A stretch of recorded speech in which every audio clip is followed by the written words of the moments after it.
Hintayin ko lang pinipiling panahon. Magabi, matanghali. Pag mataki ang kabuhi, grabe. Tingnan nyo, nakatali na ngayon tiyan ko. Tanggalin ko muna kasi maghaplas ako. Okay.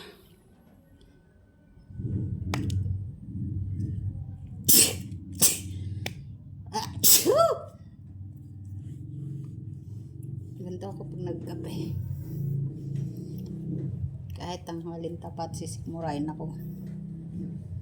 Tapos suka. Ang acid. Tigas kasi ng ulo. Gusto ko kasing magkape para ma-relax ako. Ma-relax mo lang yung utak ko sa dami ng iniisip ko. Tingnan nyo na ako, haggard na haggard. Walang maayos na tulog.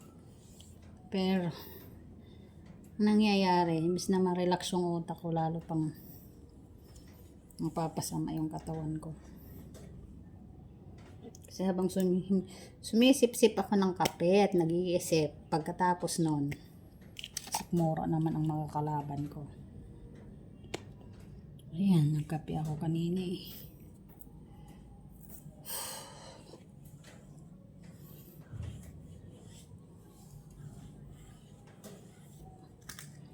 Ito ang ayaw ko. Kakape ako para ma-relax. Pero hindi na-relax. Lalong napasama. Kung na lang yung gagawin ko, Diyos ko. Tanghaling tapat. Kainit-init sa panahon, naliligo ako ng haplas. Lalong uminit yung aking pakiramdam. Hindi naman pwede ako mag-electric fan kasi ito nga. Sinisikmura ako.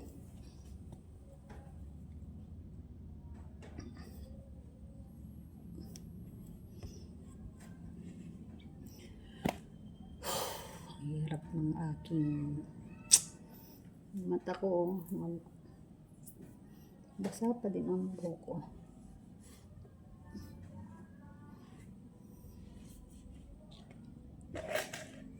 Balik natin yung ating kwintas para di masyadong halata na haggard.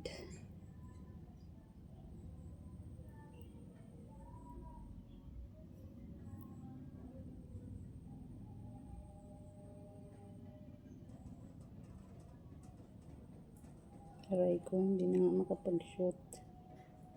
Aray ko. Hindi na may shoot.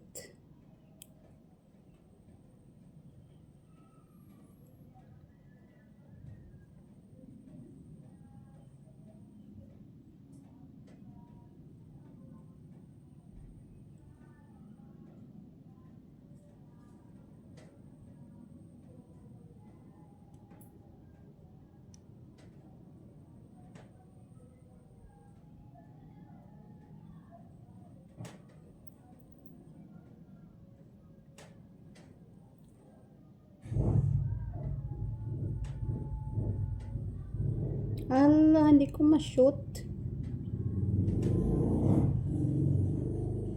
Ano ba?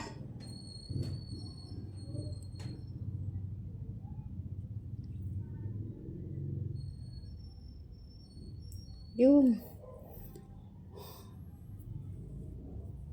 I-shoot din. Yan. Para hindi halatang haggard. Nanginginig ako. Ganito ko guys pag sinisikmura. Nanginginig yung buong katawan ko. Dahil kasi ito sa acid ko. Ito epekto sa akin ng acid. Pag nagkakape ako, itong epekto.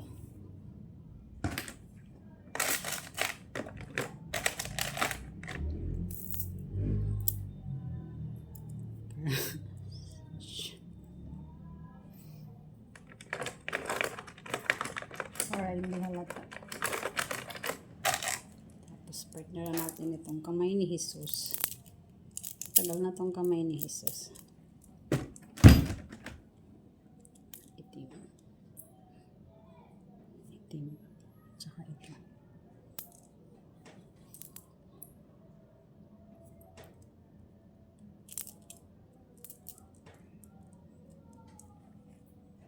Makulay.